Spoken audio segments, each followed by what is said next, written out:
2024년 9월 26일 새벽입니다. 하나님의 말씀은 창세기 4장 8절에서 15절입니다. 가인이 그의 아우 아벨에게 말하고 그들이 들에 있을 때에 가인이 그의 아우 아벨을 쳐 죽이니라. 여호와께서 가인에게 이르시되 내 아우 아벨이 어디 있느냐? 그가 이르되 내가 알지 못하나이다. 내가 내 아우를 지키는 자니이까. 이르시되 내가 무엇을 하였느냐? 내 아우의 핏소리가 땅에서부터 내게 호소하느니라. 땅이 그 입을 벌려 내 손에서부터 내 아우의 피를 받았은즉 내가 땅에서 저주를 받으리니 내가 밭을 갈아도 땅이 다시는 그 효력을 내게 주지 아니할 것이요 너는 땅에서 피하며 유리하는 자가 되리라. 가인이 여호와께 아뢰되 내 죄짐을 지기가 너무 무거우니이다. 주께서 오늘 이 지면에서 나를 쫓아내시온즉 내가 주의 낯을 배웁지 못하리니 내가 땅에서 피하며 유리하는 자가 될지라. 물은 나를 만나는 자마다 나를 죽이겠나이다. 여호와께서 그에게 이르시되 그렇지 아니하다. 가인을 죽이는 자는 벌을 7배나 받으리라 하시고 가인에게 표를 주사 그를 만나는 모든 사람에게서 죽임을 면하게 하시니라. 하나님 말씀을 증거하겠습니다. 그 옛날 그 아담이 죄를 지었을 때 하나님이 그를 찾아옵니다. 내가 어디 있느냐 이렇게 묻죠. 어디 숨었는지 몰라서 찾는 것이 아닙니다. 회개할 기회를 주려고 했던 것 같아요. 그래서 디모데전서 2장 4절을 보게 되면 하나님은 모든 사람이 구원을 받으며 진리를 아는 데 이르기를 원하시느니라. 근데 그때 이제 아담은 핑계를 하게 되죠. 오늘 이렇게 본문도 보게 되면 시기와 질투로 아담의 아들인 가인이 동생 아벨을 죽이는 그런 모습이죠. 그런 후에 이제 주님이 가인을 찾아와 가지고 묻습니다. 네 아우가 어디 있느냐? 이 말은 근엄하고 엄중한 하나님의 심판의 메시지도 되지만 다시 한번 회개의 기회를 주기 위한 하나님의 배려이기도 합니다. 이때 가인이 아버지 아담과 다르게 하나님 잘못했습니다. 제가 그만 이 분노를 조절하지 못해가지고 동생 죽였습니다. 용서해 주세요 라고 했다면 물론 이 죄에 대한 면책은 100%는 아닐지라도 하나님의 긍휼하심은 얻을 수가 있었겠죠. 그런데 부전자전입니다. 거짓말하고 핑계하는 것입니다. 내가 알지 못하나이다. 내가 내 아우를 지키는 자니까 이렇게 창세기 4장 9절에 보면 그런 답변을 하게 되죠. 아브라함의 일대기를 이렇게 보게 되면 아브라함이 아내를 누이라고 이게 속입니다. 그래서 잘못하면 아브라함을 통해서 이 거룩한 민족을 이루고자 하는 하나님의 뜻이 어긋날 뻔합니다. 근데 또 보면 누가 속입니까? 그렇죠. 아브라함의 아들인 이삭이 또 아내를 또 누이라고 속이는 그런 동일한 모습이 나오게 됩니다. 한마디로 말하면 부전자전이다라고 볼 수가 있죠. 여러분 우리도 예외가 아닙니다. 아버지 유전자와 어머니 유전자가 우리 속에 있습니다.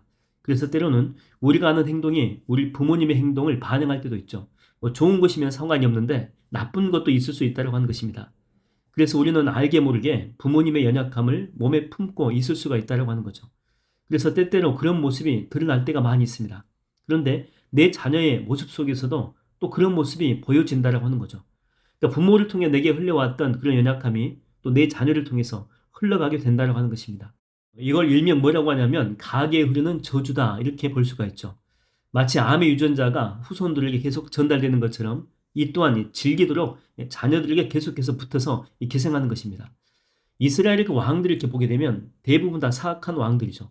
하나님 말씀을 떠나고 또 우상을 숭배하고 목적을 위해서는 태어난 자녀들까지 흰놈의 그 골짜기 그 몰렉신에게 인신 제사까지 했습니다.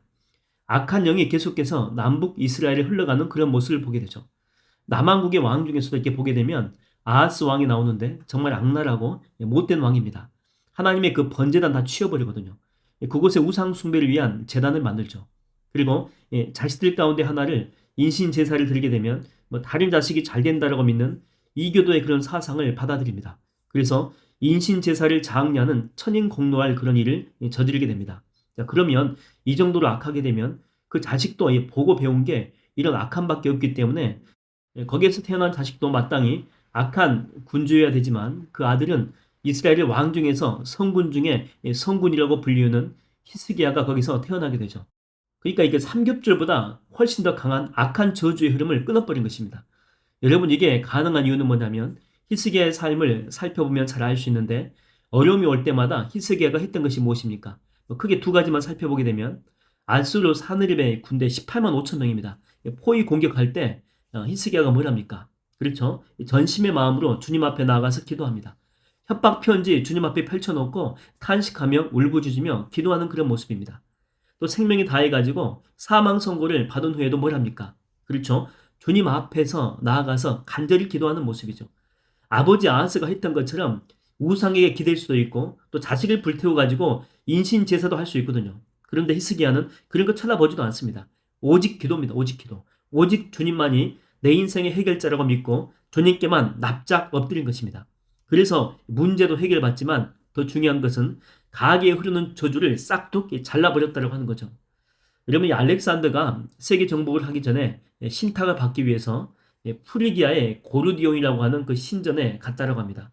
전세를 요하게 되면 그곳에 신비한 그 매듭이 하나 있는데 그것을 푸는 자만이 세계 정복을 할 수 있다라고 하죠. 그래서 지금까지 수많은 그 영웅적인 사람들이 그곳에 가서 풀려고 시도했는데 그 어떤 현자도 또 용장도 못 해낸 것입니다. 근데 알렉산더가 가가지고 그거 풀어버리잖아요. 어떻게 풉니까? 그냥 가위로 싹둑 잘라버린 것입니다. 그런 것은 머리로 푸는 것이 아니다라고 하는 것이죠. 여러분, 마찬가지입니다.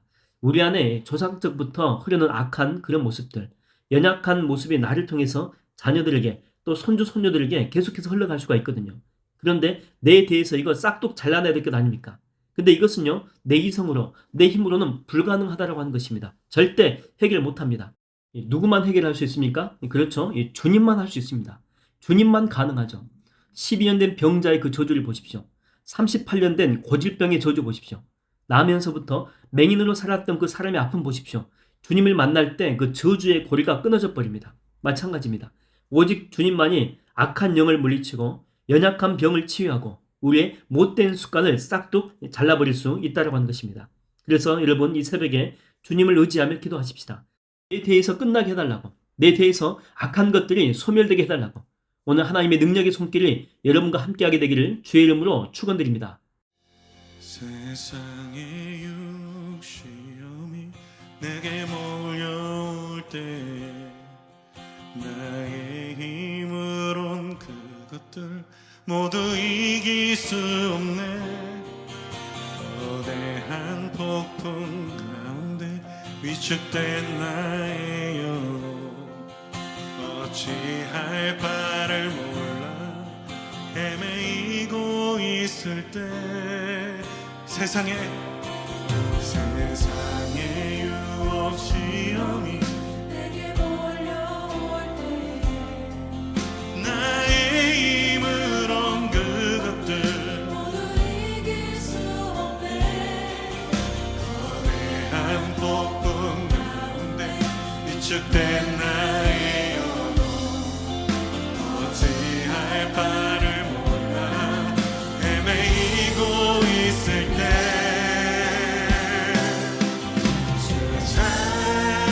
찬양, 손을 들고 찬양, 전쟁은 나에게 속한 것 아니니.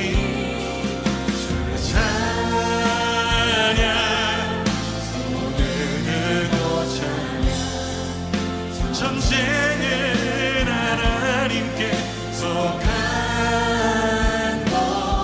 것이니. 거짓과 속임수로 가득 찬 세상에서 어디로 갈지 몰라 머뭇거리고 있네. 공중에 권세 자국자 지금도 우리들을 실패와 절망으로 넘어뜨리려 하네. 우리 목소리 높여 주위를 둘러보며 아무도 없는데 믿음의 눈을 들면 보이는 분 계시네. 지금도 내 안에서 역사하고